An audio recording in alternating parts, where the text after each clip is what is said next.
What if I told you that the most private and painful moments of your life have been the most brightly illuminated? What if every tear you've shed in the lonely silence of your bedroom, every silent scream of your heart in the dead of night for someone you have lost, was not an act of solitary despair, but a broadcast seen across the cosmos? We are taught to see grief as an ending, a wound, a darkness that we must endure alone. But this is a profound misunderstanding of one of the most sacred connections in human experience. The truth is far more staggering, more beautiful, and infinitely more hopeful. The truth is that your grief is a language, and those who have passed from this world are listening. When Sarah lost her mother to cancer, the world as she knew it collapsed into a monochrome of sorrow. The vibrant colors of life faded to gray, and each day was a mountain she had to climb, only to find another, taller one waiting the next morning.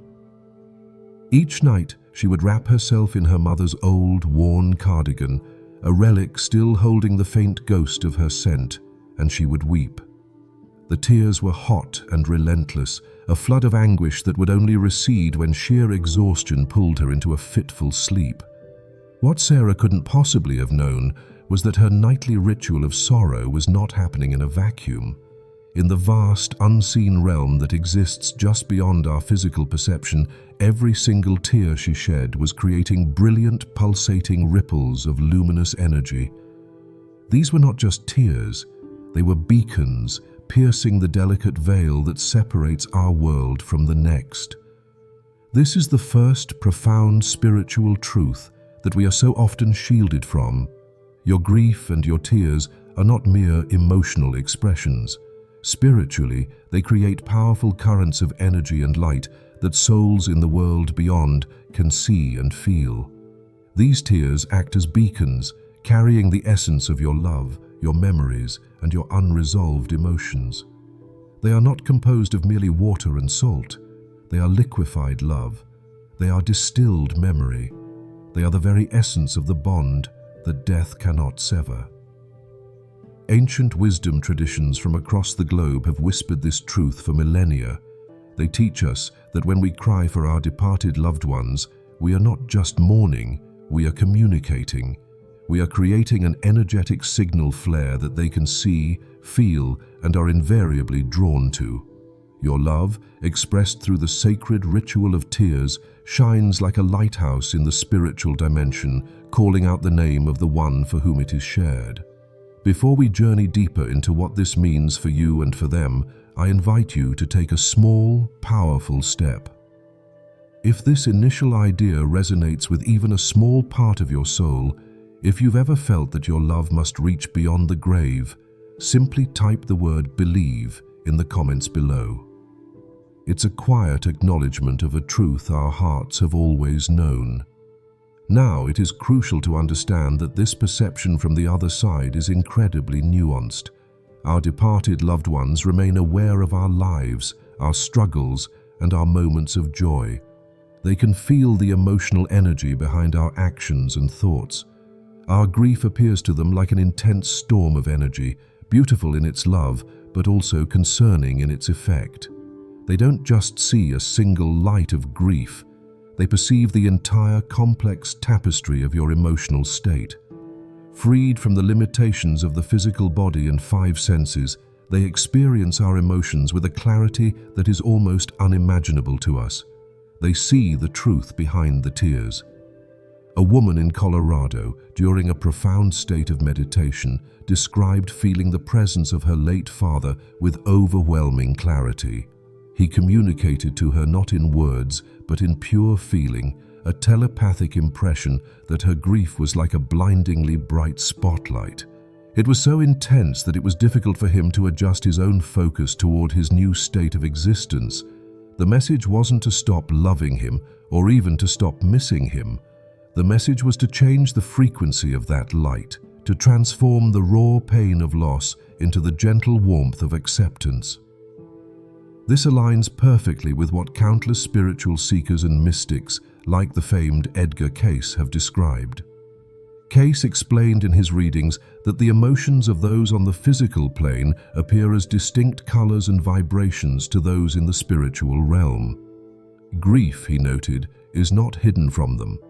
On the contrary, it shines more brightly and more intensely than almost any other emotion. Imagine this for a moment. When you sit alone, clutching a faded photograph, your shoulders shaking with sobs as you whisper a name into the empty air, a bridge is being formed in that very instant.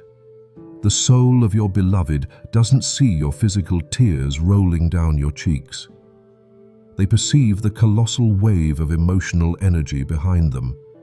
This energy appears as a symphony of color and light, shifting and changing with the intricate nature of your feelings. Pure, unconditional love manifests as a gentle, shimmering, golden radiance, like the soft light of dawn, radiating warmth and profound peace. But our grief is rarely so simple. The regret we feel, the what-ifs and if-onlys, create darker, more turbulent patterns, swirling clouds of deep indigo and heavy gray, carrying an energy that is dense and unresolved. Anger, a common and yet often shamed part of grief, appears as sharp, jagged spikes of crimson light, like flashes of lightning in a storm-filled sky, piercing and volatile. Your loved ones see all of this. They see the gold of your love intertwined with the gray of your regret and the red of your anger. They understand the complexity of your emotions in a way that transcends words, with a compassion that is absolute. A hospice nurse with over 30 years of experience at the bedsides of the dying once shared a remarkable pattern she had witnessed. She said that many of those who pass peacefully often describe, in their final coherent moments, seeing the emotional ties that connect them to their loved ones not as abstract concepts, but as visible, luminous cords. They speak of a powerful desire to comfort those who will be left behind to grieve, while simultaneously feeling an undeniable pull towards something greater, a light beyond our world. This reveals a fundamental truth. Souls in transition exist in a state of heightened awareness. They perceive the emotional bonds that connect them to the physical world with perfect, unclouded clarity. Your tears shed in private, your words spoken in solitude to an empty room, your silent, heartfelt prayers, none of these go unnoticed. They are all part of the brilliant, complicated, and beautiful light of your grief. When Sarah cried for her mother night after night, she was unwittingly creating this powerful, visible connection. In the spiritual realm, her mother could see Sarah's grief as a brilliant, pulsating star, beautiful in its profound love, but deeply concerning in its relentless, storm-like intensity. The pain in Sarah's heart manifested as a swirling vortex of energy, and this vortex was, in a very real sense, tethering her mother's soul to the earthly plane. This brings us to the profound paradox of grief, a truth that can be challenging to accept but is essential for healing. The very love that binds us to those who have passed, the love that fuels the beautiful light of our tears, can sometimes make their own transition more difficult. When we remain trapped in debilitating grief, unable to move forward, we create energetic bonds that can tether the souls of our loved ones to earthly concerns, potentially hindering their spiritual progression. Many spiritual traditions believe that excessive attachment from the living can make it difficult for souls to complete their journey. A spiritual teacher who has guided countless individuals through the labyrinth of loss shared this insight. In the most profound sense, there comes a time when our grief must transform. This transformation is not born from a lack of love. On the contrary, it is the ultimate act of love, the moment we recognize that holding on too tightly serves neither the living nor the departed. This wisdom is not confined to one belief system. It is a universal spiritual law. The Tibetan Book of the Dead speaks explicitly about how intense attachment and lamentation from living relatives can create confusion and obstacles for souls navigating the bardo, the intermediate state between death and rebirth. Indigenous wisdom from cultures across the globe teaches that while a period of mourning is necessary to honor the spirit, excessive and prolonged mourning can make it difficult for that spirit to complete its journey to the ancestral realm. To grasp this, consider what happens energetically when grief becomes chronic. When years pass, but the pain remains as raw and debilitating as it was on day one. From a spiritual perspective, this state creates what mystics have described for centuries as cords of attachment. These are not imaginary. They are real energetic connections that maintain a powerful, persistent pull between the physical and spiritual planes.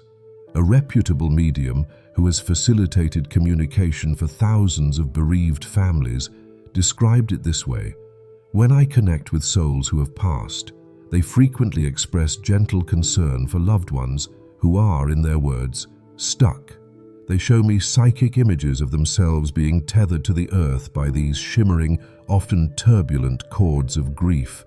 While they feel nothing but unconditional love and compassion for the pain that creates these cords, they also express a gentle wish for these bonds to loosen so that they can more fully embrace the next stage of their soul's journey." This does not mean we should suppress our grief or feel guilty for it.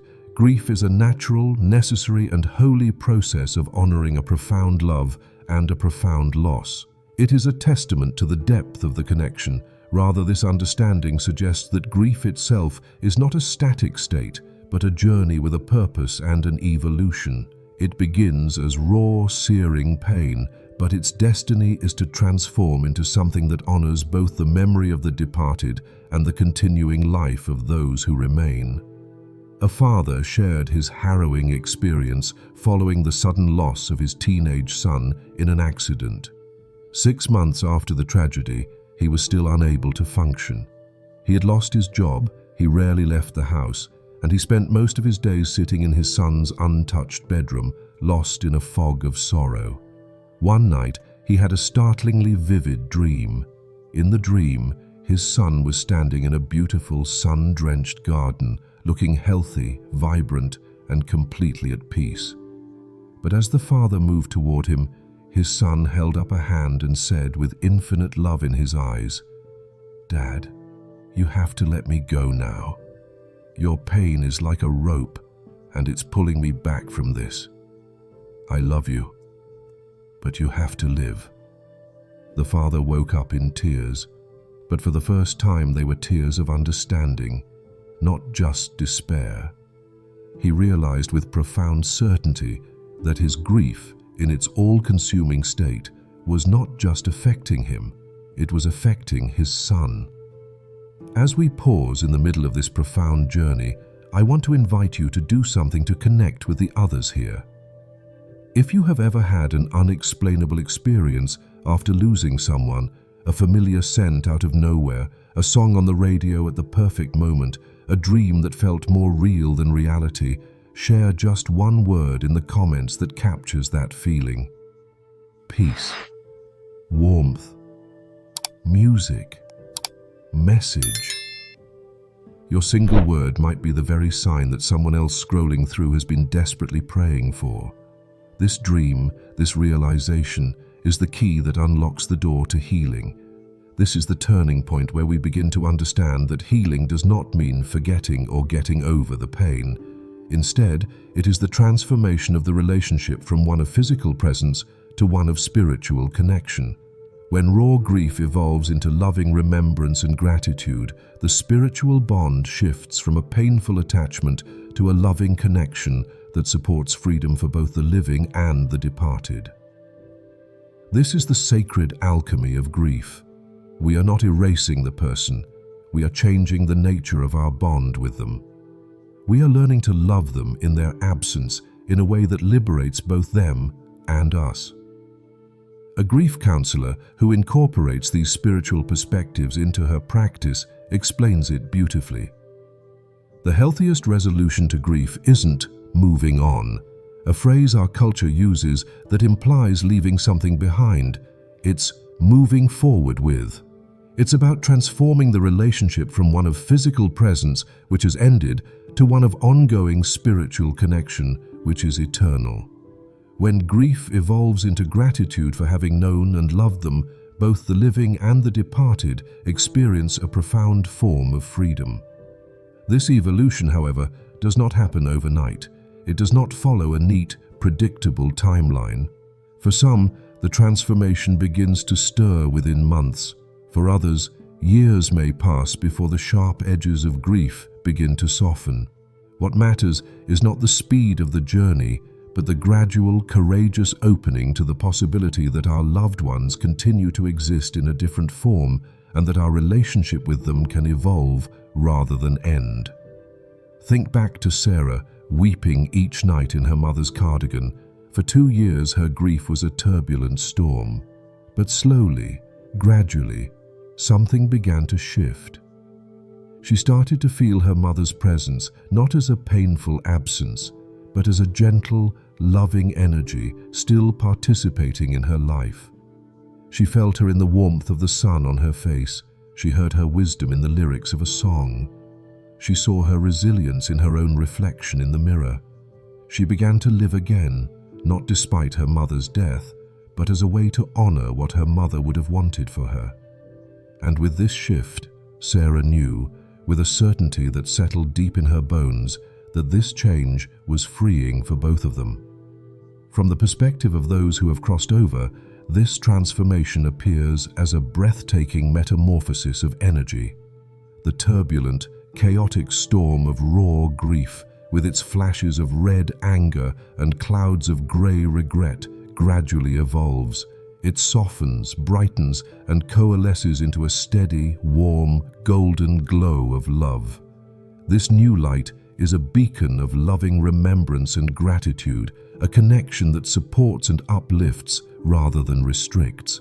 This brings us to the understanding that our moments of most intense emotional release are not something to be feared. In fact, moments of intense grief can act as powerful calls that draw the souls of our departed loved ones closer to us.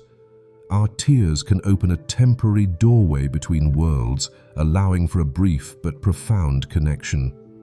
A grief therapist often shares with her clients that many of them report sensing a loved one's presence most strongly during moments of complete emotional breakdown. It is as if, in that raw, vulnerable state, when all our defenses are down, our tears create a temporary thinning of the veil, opening a doorway for a brief but profound connection. A woman who lost her sister described such a moment with stunning clarity. 6 months after her sister's passing, she was cleaning out a closet and found her sister's favorite silk scarf. The scent, the texture, the sudden flood of memories. It was too much. She collapsed onto the floor, clutching the scarf, and began to sob uncontrollably, a gut-wrenching wail of pure loss. In that precise moment, she said, a sudden and distinct warmth enveloped her, like being wrapped in the most loving embrace. The very air in the room seemed to change, becoming charged with her sister's familiar, playful energy. Her tears didn't stop, but their quality changed. They transformed from tears of pure anguish into tears of connection, of reassurance, of love received. This response from beyond doesn't happen because our loved ones wish to see us suffer. It happens because they are responding to our soul's cry for comfort in its most vulnerable moment. They draw near, doing what they can within the laws that separate our realms, to offer comfort and to remind us that we are not alone. In this transformation lies the deepest truth, the ultimate message about what the dead see when we cry for them, and what they ultimately hope to see. They see our journey. They witness the initial violent storm of our pain with infinite compassion, but they hope to eventually see the clouds part. They hope to see not our endless suffering, but our gradual, courageous healing, not our determination to remain broken in their absence, but our courage to live fully, because they were the ones who first showed us how to love. This is perhaps their greatest and most selfless wish for us. that the love we shared becomes not a source of permanent anguish, but the very foundation for our continued growth, our search for new meaning, and our rediscovery of joy. In this way, we honor them most truly.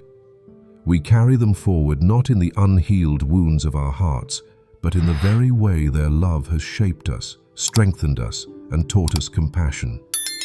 As we learn to alchemize our grief, allowing the sharp, searing pain to gradually evolve into a tender, grateful remembrance, we create a different kind of light in the spiritual realm. We generate a steady, warm glow of love that both honors our eternal connection and grants greater freedom for their soul's magnificent, ongoing journey. A woman who found this path to healing after losing her beloved mother described it perfectly. "I still cry sometimes," she said, "but the tears are different now. They're not the desperate, grasping tears of someone trying to hold on to what's gone forever. They are the grateful, gentle tears of someone who feels so blessed to have loved so deeply, and somehow I know my mother sees this change, and I know it brings her peace. This peace, for them and for us, is the destination. It is the sacred promise hidden within the pain of loss. Your love has built a bridge between worlds. At first it may be a bridge of sorrow, but with time, with courage, and with understanding, you can transform it into a bridge of light, one that you can both walk freely upon, connected always by love, but no longer bound by unresolved pain. The journey of grief is perhaps the most profound journey of the human heart, but you are not walking it unobserved. You are loved, you are seen, and you are never, ever alone. If this message has brought you even a moment of comfort or offered a new perspective on your own journey, please honor that connection by subscribing to our channel and sharing this video with someone who might need to hear these words today. Every share extends this light, and in the end, love is the one light that death can never, ever extinguish. Thank you.